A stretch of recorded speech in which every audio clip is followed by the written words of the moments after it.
Assalomu alaykum. Bugungi mavzuyimiz foyda va zararlar to'g'risidagi hisobotga bag'ishlangan. Ya'ni biz siz bilan foyda va zararlar to'g'risidagi hisobotning tuzilmasini batafsil ko'rib chiqamiz. Biz siz bilan o'tgan mavzularda asosiy moliyaviy hisobotlar ikkita bo'lib, ular moliyaviy holat to'g'risidagi hisobot va foyda va zararlar to'g'risidagi hisobotdan iborat bo'ladi degan edik. Ya'ni moliyaviy holat to'g'risidagi hisobot hozir biznesda nima borligini ko'rsatsa, foyda va zararlar to'g'risidagi hisobot biznes davr davomida foydani qanday ishlab topganini ko'rsatish kerak. Foyda va zararlar to'g'risidagi hisobot bundan kelib chiqqan holda ikkita tarkibdan iborat bo'lar ekan, ya'ni daromadlar va xarajatlardan. Ammo biz siz bilan daromadlar va xarajatlarni bir-biriga qorishtirib, aralashma ko'rinishda ko'rmaymiz. Nega deganda, bizni aynan biznes davr mobaynida qanday ko'rinishdagi daromadlarni ishlab topayotganligi va bu jarayonda u qanday xarajatlarni amalga oshirayotganligi qiziqtiradi. Ya'ni mulkdor uchun biz foyda va zararlar to'g'risidagi hisobotda foydaning turli darajalarini ko'rsatib berishimiz kerak. Ya'ni yalpi foydani, operatsion foydani, soliqlargacha foydani va yil uchun foydani. Ushbu foydaning turli darajalarini talqin etishni biz yalpi foydadan boshlaymiz. Nega foyda va zararlar to'g'risidagi hisobotda foyda bunday darajalanadi, alohida batafsil qilib?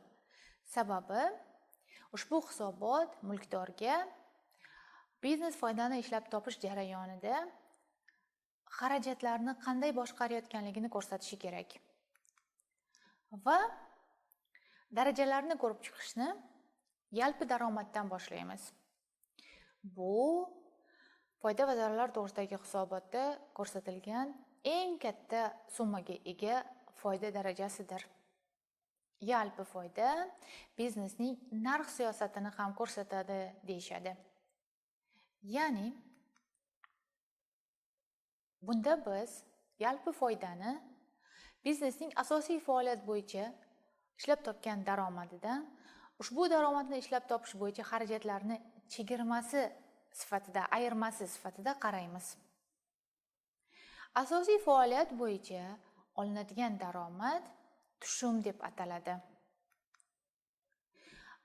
Asosiy tovar xizmatni yaratish xarajatlari esa tannarx deb ataladi va yalpi foyda tushumdan tannarxning ayirmasiga teng bo'ladi.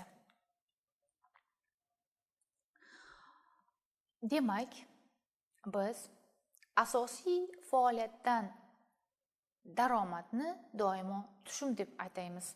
Misol uchun, farmatsevtika kompaniyasi dori vositalari ishlab chiqaradigan bo'lsa va uni sotadigan bo'lsa, ushbu kompaniya uchun uning tushumi sotilgan qadoqlar sonini, ya'ni dori qadoqlari sonini har bir qadoqning narxiga ko'paytmasiga teng bo'ladi.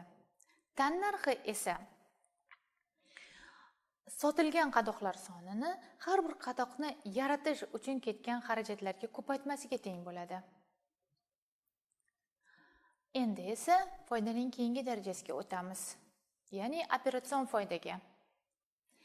Agar biz yalpi foydaga asosiy faoliyat bilan bog'liq bo'lgan boshqa daromadlarni qo'shib, shu asosiy faoliyatda ko'rilgan boshqa xarajatlarni, ya'ni boshqaruv hamda tijorat xarajatlarini ayiradigan bo'lsak, yakunda biz operatsion foydani hisoblab topgan bo'lamiz. Boshqacha qilib aytganda, operatsion foyda umuman biznes o'zini asosiy faoliyatidan pul ishlab topyaptimi yoki yo'qligini ko'rsatishi kerak. Xo'sh, boshqa operatsion daromadlar deganda nimani nazarda tutdik? Aytaylik, o'sha farmatsevtika kompaniyasida dori vositalarini ishlab chiqarish uchun xomashyo, ya'ni suyuq xomashyo idishlarda keltiriladigan bo'lsin. Vaqti bilan ushbu kompaniya bo'shagan bu idishlarni sotish bilan shug'ullansin. Aynan ana shu xomashyo zaxiralari saqlangan idishlarni sotishdan topilgan daromadlar boshqa operatsion daromadlar deb ataladi. Asosiy faoliyat bilan bog'liq bo'lgan boshqa operatsion xarajatlarga tijorat xarajatlari va boshqaruv xarajatlarini kiritamiz. Tijorat xarajatlari deganda biz asosiy faoliyatda ishlab chiqariladigan mahsulotni sotish bilan bog'liq xarajatlarni nazarda tutamiz. Misol uchun, reklama uchun xarajatlar, bozorni o'rganish uchun xarajatlar, savdo xodimlari ish haqlari uchun xarajatlar yoki mahsulotni xaridorga yetkazib berish xarajatlari, bular hammasi tijorat xarajatlariga kiritiladi. Boshqaruv xarajatlari esa umuman biznes faoliyatini boshqarish bilan bog'liq xarajatlarni nazarda tutadi. Bularga misol uchun bosh direktorning ish maoshi, turli xil ma'muriyat xodimlarining ish haqlari xarajatlari yoki ofis binosini saqlash uchun yoki ijaraga olish bilan bog'liq bo'lgan xarajatlar. Shu kabi xarajatlar boshqaruv xarajatlari deb tasniflanadi. Va biz yalpi foydaga asosiy faoliyatning boshqa daromadlarini qo'shib, boshqaruv va tijorat xarajatlarini ayirsak, biz operatsion foydani aniqlagan bo'lamiz.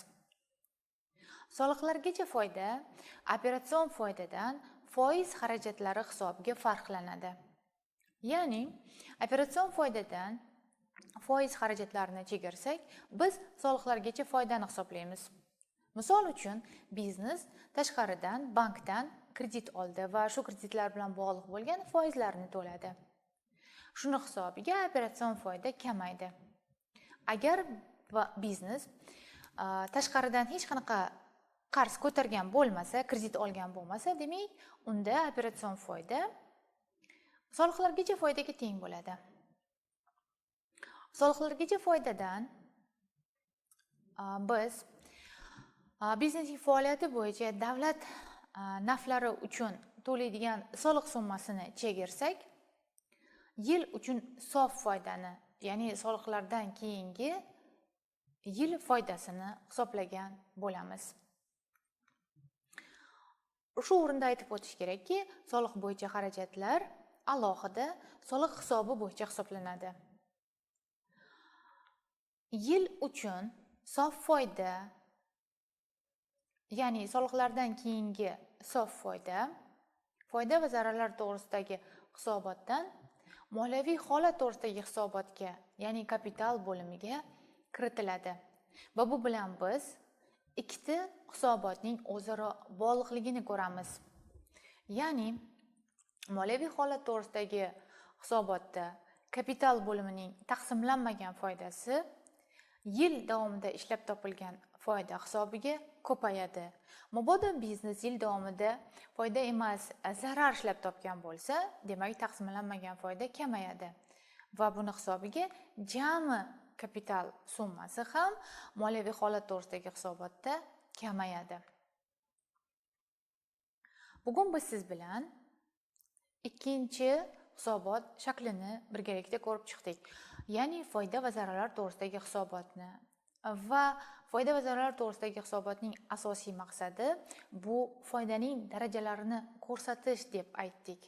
Ya'ni biznes foydani ishlab topish jarayonida xarajatlarni qanday boshqarayotganligini ko'rsatish kerak. Shuning uchun biz siz bilan foyda va zararlar to'g'risidagi hisobotda daromadlarni va xarajatlarni alohida, ya'ni foydalarni darajalariga qarab taqsimlab chiqib ko'ramiz.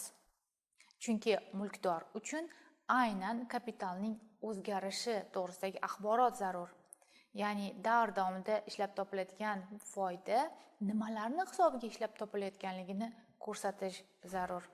Va biz siz bilan yil davomida ishlab topilgan sof foydani keyin moliyaviy holat to'g'risidagi hisobotga kapitalning taqsimlanmagan foyda bo'limiga ko'chiriladi dedik. Va bu bilan biz ikkita moliyaviy hisobotni o'zaro bir-biri bilan bog'liqligini ham ko'rdik. Keyingi mavzuda esa biz siz bilan ustama hamda yalpi foyda normasi degan tushunchalarda to'xtalamiz. Bu biznesning narx siyosatiga tegishli bo'lgan tushunchalar. Hozircha esa mashg'ulotning yakunidagi misollarga marhamat.